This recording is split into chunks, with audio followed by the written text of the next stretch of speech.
नमस्कार मेरे प्यारे दोस्तों, मेरा नाम है राकेश और आप देख रहे हैं रिजी टेरेस। सबसे पहले आप सभी का दिल से धन्यवाद। आपने हमारी पिछली वीडियो को इतना ज़्यादा प्यार दिया, इतने सारे लाइक दिए, कमेंट्स किया, उसने मेरा हौसला डबल कर दिया दोस्तों। Thank you so much for that. अब आते हैं आज के मुद्दे पर। बाहर टेम्परेचर 45 डिग्री को टच हो रहा है दोस्तों, और लोग मुझे पूछ रहे हैं क्या इस चलती हुई गर्मी में भी सब्जियां उगाना मुमकिन है। दोस्तों, तो मेरा जवाब है हाँ, बिल्कुल मुमकिन है। आज मैं आपको दिखाऊंगा कि कैसे इस कड़कती धूप में भी मेरा गार्डन एक जंगल बन गया है। आज हम बात करेंगे उन आयरन मैन सब्जियों की जो 45 डिग्री को भी मात दे रहे हैं, और वो सीक्रेट तरीका जिससे आपका गार्डन ठंडा रहेगा। तो चलिए शुरू करते हैं। दोस्तों, सबसे पहले बात करते हैं टमाटर की। गर्मियों में टमाटर उगाना एक चैलेंजिंग टास्क है, लेकिन अगर आप सही वैरायटी और टेक्निक का इस्तेमाल करोगे तो 45 डिग्री में भी आपको ढेर सारे टमाटर तोड़ने को मिलेंगे। गर्मियों में बड़े टमाटर के मुकाबले चेरी टमाटर ज्यादा अच्छी तरह से फैलते हैं, क्योंकि इनकी इम्यूनिटी तेज धूप के खिलाफ बेहतर होती है। आप देख सकते हो, करीबन मैंने एक जंगल बना दिया है टमाटर का। इस वक्त मेरे टेरेस गार्डन पे कम से कम 70 से 80 पौधे हैं टमाटर के, और हर दूसरे तीसरे दिन मुझे 3 से 4 किलो हार्वेस्ट करने को मिलता है। दोस्तों, मैंने पिछले 3 महीने से एक भी टमाटर मार्केट से नहीं खरीदा है, क्योंकि मेरे पास में ढेर सारे टमाटर घर से ही निकल रहे हैं। मैंने टमाटर ग्रो करने की कुछ डिटेल वीडियोस बनाई है, मैंने डिस्क्रिप्शन में लिंक दे दिया है, आप उसको भी देख सकते हो। गर्मियों में धूप की वजह से टमाटर नीचे से काले होने शुरू हो जाते हैं। इसका मतलब ये है कि इसमें कैल्शियम की कमी है। इसके लिए मिट्टी में थोड़ा चूने का पानी मिलाकर दे देना चाहिए। भरता बैंगन उगाना गर्मियों में बहुत रिवॉर्डिंग होता है, क्योंकि इसे धूप पसंद होता है। लेकिन बड़े साइज का और बिना कीड़ों वाला बैंगन पाने के लिए कुछ खास बातों का ध्यान रखना पड़ता है। भरता बैंगन का फल भारी होता है, इसलिए हमें स्पेस और न्यूट्रिशन दोनों ज्यादा देने चाहिए। कम से कम 12 से 15 इंच का गहरा और चौड़ा गमला या ग्रो बैग होना चाहिए। एक गमले में सिर्फ एक ही पौधा लगाएं। बैगन धूप तो झेल लेता है, लेकिन 40 से 45 डिग्री में उसके फूल सूखकर गिरने लग जाते हैं। मिट्टी को कभी पूरी तरह से सूखने ना दें। अगर मिट्टी ड्राई हो जाती है तो बैगन का स्वाद कड़वा हो सकता है। जब फूल आने लगे तब मिट्टी में थोड़ा लकड़ियों का राख मिला दें। राख में पोटेशियम होता है जो बैगन का साइज बड़ा कर देता है और उसमें चमक लाता है। मिर्च के पौधे गर्मियों में बहुत अच्छा चलते हैं, लेकिन 45 डिग्री की धूप में थोड़ा एक्स्ट्रा केयर चाहिए होती है, ताकि ये ढेर सारी मिर्चियां दे सके। मिट्टी ना तो थोड़ा ज्यादा सूखी होनी चाहिए, ना ही हमेशा गीली रहनी चाहिए। नमी बरकरार रहनी चाहिए। गर्मियों में बीज थोड़ा कम ही आती हैं। सुबह सुबह पौधे को हल्का हल्का सा हिला देना चाहिए, सो दैट उसमें सेल्फ पॉलिनेशन हो जाए और फूल फल में बदल जाए। मिर्ची में अक्सर पत्ते ऊपर या नीचे मुड़ने लगते हैं। पुरानी खट्टी छाछ को 10 गुना पानी में मिलाकर पौधे पर हर हफ्ते स्प्रे करें।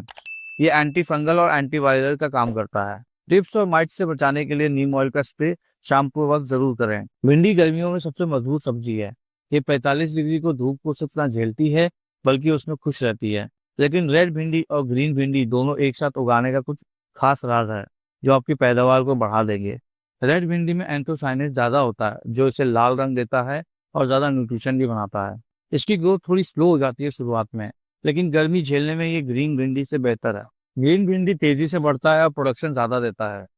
दोनों को साथ लगाने से आपका गार्डन कलरफुल लगता है और दोनों को पॉलिनेशन में मदद मिलती है। भिंडी के फूलों को झड़ने से बचाने के लिए मिट्टी में 1 चम्मच टॉप फॉस्फेट जरूर मिलाएं। जब पौधा 6 इंच का हो जाए तो हर 15 दिन में एक बार गोबर के उपयोग का लिक्विड फर्टिलाइजर जरूर दें। चेरी प्लांट्स को गर्मियों में उगाना बहुत रिवॉर्डिंग होता है। ये पौधे न सिर्फ देखने में सुंदर लगते हैं, बल्कि इनके फ्रूट्स विटामिन सी का खजाना होता है। भारत की गर्मियों में ठंडी इलाके वाले चेरी नहीं चलते। हमेशा बारबोडास चेरी या सूरीनाम चेरी लगाएं। ये 45 डिग्री को भी आराम से झेल लेती है और साल में 2 से 3 बार फल देती है। हालांकि चेरी को धूप पसंद है, लेकिन 45 डिग्री की लू इसके नए पत्तियों को जला सकती है। सुबह और शाम को पानी का स्प्रे जरूर करें, इससे ह्यूमिडिटी बनी रहती है और पौधा हमेशा फ्रेश रहता है। मैंने रिसेंटली इसको रिप्लांट किया है 18 इंच के ग्रो बैग में, और पोटैश में सीवीड ग्रैनुअल्स और रॉक फॉस्फेट डाला है। अंजीर गर्मियों का एक ऐसा फल है, जितना ज्यादा धूप खाता है उतना ज्यादा मीठा होता है। 45 डिग्री में जहाँ पौधे मुरझा जाते हैं, अंजीर वहाँ खुश रहता है। इंडिया के लिए पूना फिग सबसे बेस्ट होता है। ये गर्मी झेल लेती है और बहुत मीठा फल देती है। अंजीर की जड़ें बहुत तेजी से फैलती हैं। इसे कम से कम 18 या 24 इंच के बड़े गमले या ग्रो बैग में लगाएं, या ड्रम में भी लगा सकते हैं। मैंने 2-3 महीने पहले ही छोटा प्लांट मेरे पास वाले नर्सरी से लाया था, और देखिए ये कितना बड़ा हो गया। मेरे भतीजे ने इसको 1 महीने पहले हार्ड प्रून कर दिया और बोला कि मैंने प्लांट को कट कर दिया है, अब वो मर जाएगा। उसको अभी थोड़ा पता नहीं है, प्रूनिंग करने से पौधे और बड़े और घने होते हैं। आप देख सकते हो इसमें फूल लगने लगा है। मे बी इसको मैं 3-4 महीने में बड़े ग्रो बैग में शिफ्ट कर दूं। चौलाई के साथ गर्मियों में सबसे इजी टू ग्रो और हार्डी सब्जी है। ये बहुत कम मेहनत में ढेर सारा ग्रीन देती है। इसको जितना ज़्यादा हार्वेस्ट करोगे उतना ही ज़्यादा ग्रो होगा। चौलाई को गहराई वाले नहीं बल्कि चौड़ाई वाले गमले में लगाना चाहिए। आप पुरानी टोकरी, ग्रो बैग या किसी फ्लैट ट्रे में भी इसे आराम से लगा सकते हो। पुदीना उगाना आसान है पर इसे बचाए रखना एक कला है। बाजार से जो पुदीना आता है उसकी मोटी डंडी लें, सारे पत्ते हटा दें, सिर्फ 2 छोटे पत्ते छोड़ दें और उसे पानी के ग्लास में 2-3 दिन तक रखें। जब सफेद जड़ें निकले तब इसे मिट्टी में लगा दें। इसे गहरे गमले की जगह फ्लैट ट्रे या चौड़े गमले में लगाएं। जितनी जगह मिलेगी पुदीना उतना ही फैलेगा। पुदीने को सिर्फ सुबह 2 से 3 घंटे की धूप चाहिए। 11 बजे के बाद इसे किसी बड़े पेड़ जैसे कि अनार या अमरूद की छाया में रख दें या ग्रीन नेट के नीचे शिफ्ट कर दें। इसकी मिट्टी स्पॉन्जी होनी चाहिए। शाम को इस पर पानी का स्प्रे जरूर करें। शिमला मिर्च गर्मियों में थोड़े नखरे दिखाती है क्योंकि इसे 45 डिग्री की धूप से काफी नफरत है। लेकिन अगर आप वीआईपी ट्रीटमेंट दोगे तो ये अच्छी तरह से पैदावार देगी। शिमला मिर्च की स्किन बहुत पतली होती है। तेज धूप से फल पर सफेद धब्बे आ सकते हैं और वो सड़ने लग सकता है। शिमला मिर्च के लिए कम से कम 12 इंच का ग्रो बैग जरूर लें। इसमें हर महीने रॉक फॉस्फेट 1 चम्मच जरूर डालें। इससे शिमला मिर्च का साइज बड़ा होगा और दीवारें मोटी बनेगी। जब फूल आने लगे तो थोड़ा पानी कम कर दें। सिर्फ मिट्टी को नम रखें, भारी ना करें। 1 चम्मच एप्सम सॉल्ट पानी में मिलाकर 15 दिन में एक बार स्प्रे जरूर करें। इससे पौधे स्ट्रेस फ्री रहते हैं और फूल फल में बदलने लगते हैं। मई के महीने में प्याज की हार्वेस्टिंग करनी है और गर्मियों में इसे सही तरीके से संभालना एक कला है क्योंकि मई में नॉर्थ इंडिया और बाकी के हिस्सों में धूप बहुत तेज होती है। इसलिए प्याज को उगाना और निकालने का सही वक्त जानना जरूरी है। मई के महीने में प्याज निकालने के लिए सबसे बेस्ट होता है। लेकिन कैसे पता चले कि प्याज तैयार है? जब प्याज के ऊपर के हरे पत्ते खुद ब खुद गिरने लगे और उनकी गर्दन नम हो जाए तो समझ लीजिए प्याज तैयार है। जब 50 से 75% पौधे गिर जाएं तब हार्वेस्टिंग करें। हार्वेस्टिंग से 10 से 12 दिन पहले पानी देना बिल्कुल बंद कर दें। इससे प्याज की आउटर स्किन सख्त हो जाएगी और वो ज़्यादा दिन तक टिकेगा। प्याज का साइज बढ़ाने के लिए मिट्टी में लकड़ी का राख जरूर मिलाएं। राख में पोटेशियम होता है जो बल्ब को बड़ा और सॉलिड बनाता है। सीम गर्मियों के लिए एक बेहतरीन और लो मेंटेनेंस सब्जी है। ये बेल वाली सब्जी है जो आपके गार्डन में नाइट्रोजन फिक्स करता है, जिससे दूर पौधे जैसे कि मिर्ची और टमाटर को भी फायदा होता है। सीम की 2 वैरायटीज होती हैं। विंटर वैरायटी जो सिर्फ ठंड में फलती है। गर्मियों के लिए हमेशा फोटो इनसेंसिटिव या एवरग्रीन वैरायटी ही लगाएं जो कि 45 डिग्री में फूल देती है। सीम के बीज थोड़ा सख्त होते हैं इसलिए लगाने से पहले 6 से 8 घंटे पानी में भिगो दें। इससे जर्मिनेशन 2 से 3 दिन जल्दी हो जाता है। बेल वाली सब्जी है तो इसे कम से कम 18 से 24 इंच के ग्रो बैग में जरूर लगाएं। एक गमले में सिर्फ 2 ही पौधे लगाएं। इसे किसी रस्सी, नेट या डंडे का सहारा जरूर दें। ककड़ी के लिए गर्मी जितना ज्यादा होगी ग्रोथ उतना ही तेजी से होगा। बीजों को लगाने से पहले 3 से 4 घंटे पानी में भिगो के रखें। इसे सीधा बड़े ग्रो बैग या गमले में लगा दें क्योंकि इसकी जड़ें डिस्टर्ब होना इसे पसंद नहीं। ग्रो बैग कम से कम 18 या 24 इंच का जरूर लें। एक ग्रो बैग में सिर्फ 2 ही पौधे लगाएं। ककड़ी में 90% पानी होता है इसलिए मिट्टी ऐसी होनी चाहिए जो पानी होल्ड कर सके। 40% मिट्टी, 30% वर्मी कंपोस्ट, 20% कोकोपीट और 10% नीम की खली। मिट्टी में थोड़ा रॉक फॉस्फेट मिलाए तो दैट बेल मजबूत हो जाए और फल जल्दी लगे। खीरा गर्मियों में एक ऐसी सब्जी है जो आपको ठंडक भी देती है और गार्डन को हरा भरा भी रखती है। 45 डिग्री में खीरा उगाना ट्रिकी हो सकता है क्योंकि पानी की कमी से ये कड़वा हो सकता है। गर्मियों के लिए हमेशा देसी खीरा या हीट टॉलरेंट हाइब्रिड वैरायटीज लगाएं। खीरा को ऐसी मिट्टी चाहिए जो पानी होल्ड कर सके पर ड्रेनेज भी अच्छी होनी चाहिए। 40% garden soil, 30% vermi compost, 20% cocopeat और 10% नीम की खली। मिट्टी में थोड़ा रॉक फॉस्फेट मिलाएं ताकि फल मजबूत बने। जब बेल 3 से 4 फीट की हो जाए तो ऊपर की टिप तोड़ दें। इससे साइड से फीमेल ब्रांचेस निकलेंगी जिस पर ढेर सारे कीड़े लगेंगे।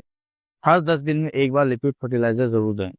अमरूद गर्मियों में बहुत हार्ड हो जाते हैं लेकिन अगर 45 डिग्री की धूप में आपको बड़े और रसीले फल चाहिए तो कुछ खास बातों का ध्यान रखना पड़ेगा। अगर आप टेरेस गार्डन पर उगा रहे हो तो वीएनआर बीही, थाईफाई या इलाहाबाद सफेदा जैसा ड्राफ्ट वैरायटी ही ले। ये छोटे पौधे हैं, बड़े फल देते हैं। अमरूद की जड़ें बहुत तेजी से फैलती है इसलिए कम से कम 18 से 24 इंच का ग्रो बैग जरूर लें। 45 डिग्री टेम्परेचर में अक्सर अमरूद के छोटे फल झड़ने लगते हैं। इसे बचाने के लिए मिट्टी में हमेशा थोड़ा बोन मील या रॉक फॉस्फेट जरूर मिलाएं। अमरूद को गर्मी में ओवर वाटरिंग से बचाएं लेकिन मिट्टी को बिल्कुल सूखने ना दें। नमी हमेशा बरकरार रहनी चाहिए। अगस्त का फूल या हमिंग बर्ड ट्री आपके टेरेस गार्डन के लिए एक सुपर प्लांट है। यह न सिर्फ दिखने में सुंदर लगता है बल्कि इसके फूल और फलियां खाने में बहुत स्वादिष्ट और सेहतमंद होती हैं। इसकी सबसे बड़ी खासियत यह है कि ये मिट्टी में नाइट्रोजन फिक्स करता है जिससे आपके गार्डन की क्वालिटी बेहतर होती है। अगस्त 2 रंग में आते हैं, एक सफेद और पिंक। सफेद फूल खाने में ज्यादा पसंद किया जाता है क्योंकि ये कम कड़वा होता है। लाल फूल ये दिखने में ज्यादा ऑर्नामेंटल लगता है। दोनों ही 45 डिग्री की गर्मी आराम से झेल लेती हैं। ये आंखों की रोशनी बढ़ाने और नाइट ब्लाइंडनेस जैसे बीमारियों से बचाने में मदद करता है। अगर आप स्क्रीन पर ज्यादा टाइम बिताते हो तो इसका सेवन करने से आपकी आंखों की थकावट कम हो जाएगी। ये पेट के अल्सर और एसिडिटी को ठंडा करने में बहुत मदद करता है। टेरेस पर गन्ना उगाना सुनने में थोड़ा अजीब लग सकता है, लेकिन ये बहुत ज्यादा एडवेंचरस और रिवॉर्डिंग एक्सपीरियंस। गन्ना एक हैवी फीडर प्लांट है जिसे धूप और नाइट्रोजन बहुत ज्यादा पसंद होता है। गन्ना लंबा होता है और उसकी जड़ें ज्यादा फैलती हैं, इसीलिए इसे सपोर्ट और स्पेस चाहिए। गन्ना बीज से नहीं बल्कि पुराने गन्ने के टुकड़ों से उगता है। हमें ऐसा टुकड़ा लेना है जिसमें 2 से 3 गांठें हो। गन्ना गर्मियों का राजा है, इसे 45 डिग्री की धूप से नहीं डर लगता, बल्कि ये धूप में मिठास उसकी बढ़ जाती है। जैसे जैसे गन्ना बढ़ता है, उसकी जड़ों के आसपास में मिट्टी चढ़ा दी है, इससे गन्ना गिरता नहीं और जड़ें मजबूत होंगी। नींबू उगाने के लिए सबसे बेहतर वक्त यही है, क्योंकि इसे धूप और गर्मी दोनों पसंद है। लेकिन टेरेस गार्डन पर गमले में नींबू उगाने के लिए कुछ स्पेशल ट्रिक्स जानना जरूरी है, ताकि फूल फल में बदले और झड़े ना। टेरेस गार्डन के लिए हमेशा बारहमासी लेमन या कागजी नींबू लें। ये वैरायटी साल भर फल देती है और पौधे छोटे रहते हैं। अब पौधे पर फूल आए तो पानी थोड़ा कम कर दें। ज्यादा पानी देने से पौधा वेजिटेटिव ग्रोथ करने में लग जाता है और फूल गिरा देता है। सुबह हल्के हाथ से ब्रांचेस को हिला दें ताकि बीज की कमी में पॉलिनेशन हो सके। टेरेस गार्डन पर नारियल उगाना थोड़ा चैलेंजिंग जरूर है, लेकिन सही ड्राफ्ट वैरायटी के साथ में बिल्कुल मुमकिन है। इसे फुल धूप में रखें, लेकिन अगर टेम्परेचर 45 डिग्री के ऊपर हो तो कोशिश करें इसे गार्डन के बाकी पौधे जैसे कि अनार या अमरूद के बीच में रखें, ताकि ह्यूमिडिटी बनी रहे। नारियल को नमक बहुत पसंद है। हर 3-4 महीने में 2 चम्मच सादा नमक जोड़ों से दूर मिट्टी में जरूर मिलाएं। इससे पौधे तेजी से बढ़ते हैं और फल मीठा होता है। अनार एक ऐसा पौधा है, जितना ज्यादा गर्मी और धूप खाता है उसका फल उतना ही मीठा और लाल होता है। टेरेस गार्डन पर 45 डिग्री के टेम्परेचर में अनार उगाना बहुत आसान है, बस इसके फूल को फल में बदलने का राज आपको पता होना चाहिए। टेरेस के लिए भगवा या सुपर भगवा सबसे बेस्ट होता है। इनके फल गहरा लाल होता है और पौधा छोटा रहता है। सिंदूरी भी एक अच्छी वैरायटी है। इसे कम से कम 18 से 24 इंच के बड़े गमले या प्लास्टिक ड्रम में लगाएं। छोटे गमले में फल का साइज छोटा रह जाता है। अनार को कैल्शियम और फास्फोरस की ज्यादा जरूरत होती है, ताकि उसकी स्किन फटे ना। अब पौधे में फूल आए तो पानी तभी दे जब मिट्टी सूख जाए। ज्यादा पानी देने से फूल झड़ सकते हैं। अनार में मेल और फीमेल अलग अलग होते हैं। अगर मधुमक्खी कम आते हैं तो मेल फूल को फीमेल फूल से हल्का सा टच करते हैं। ऑर्नामेंटल मल्टी कलर कॉर्न आपके टेरेस गार्डन के लिए एक यूनिक और वाइब्रेंट लुक देता है। ये 45 डिग्री में बहुत अच्छी तरह से ग्रोथ दिखाता है। बस इसे ढेर सारा खाना और सही तरीके का पॉलिनेशन चाहिए। कॉर्न को फैलने के लिए गहराई से ज्यादा ग्रुपिंग की जरूरत होती है। कॉर्न को कभी भी एक लाइन में ना लगाएं, हमेशा स्क्वायर या ब्लॉक में लगाएं। इससे पॉलिनेशन बेहतर होता है और भुट्टे खाली नहीं निकलते। बीज को 1 इंच गहराई में लगाएं। हर पौधे के बीच में 6 से 8 इंच का जगह छोड़ दें। दोस्तों, मैंने रिसेंटली 4-5 खरबूजे लाए थे और उसमें ढेर सारे बीज मुझे मिले। मैंने कुछ बीजों को रिसेंटली प्लांट कर दिया और देखिए ये जर्मिनेट हो गए हैं। अब ये पौधे थोड़ी दिनों में बड़े हो जाएंगे तो हम इसको रिपोर्ट करेंगे बड़े कंटेनर में। तो दोस्तों, ये था मेरा छोटा सा प्रयास 45 डिग्री में भी अपने टेरेस गार्डन को हरा भरा रखने का। हमने देखा है कैसे शिमला मिर्च और अमरूद से लेके गन्ना और नारियल तक सब कुछ एक छोटे से टेरेस में मुमकिन है। बस थोड़ा सा एक्स्ट्रा केयर और टेक्निक की जरूरत है। गार्डनिंग सिर्फ सब्जियां उगाने का नहीं, बल्कि एक कुदरत से जुड़ने और एक सुकून भरी लाइफ जीने का रास्ता भी है। अगर आप भी अपने घर की ताज़ा और ऑर्गेनिक सब्जियां उगाना चाहते हो तो आज ही शुरुआत करें। चाहे तो एक तुलसी के पौधे से शुरुआत क्यों ना करें। आपको मेरा ये गार्डन और टिप्स कैसे लगे मुझे कमेंट करके ज़रूर बताइएगा। अगर वीडियो पसंद आए तो प्लीज़ लाइक करें और अपने गार्डनर दोस्तों के साथ शेयर करें। अगर आपने इस चैनल को सब्सक्राइब नहीं किया हो तो प्लीज़ चैनल को सब्सक्राइब भी कर लें। मिलते हैं अगले वीडियो में कुछ नई ग्रोथ और नई हार्वेस्टिंग के साथ। तब तक के लिए ध्यान रखिए। धन्यवाद।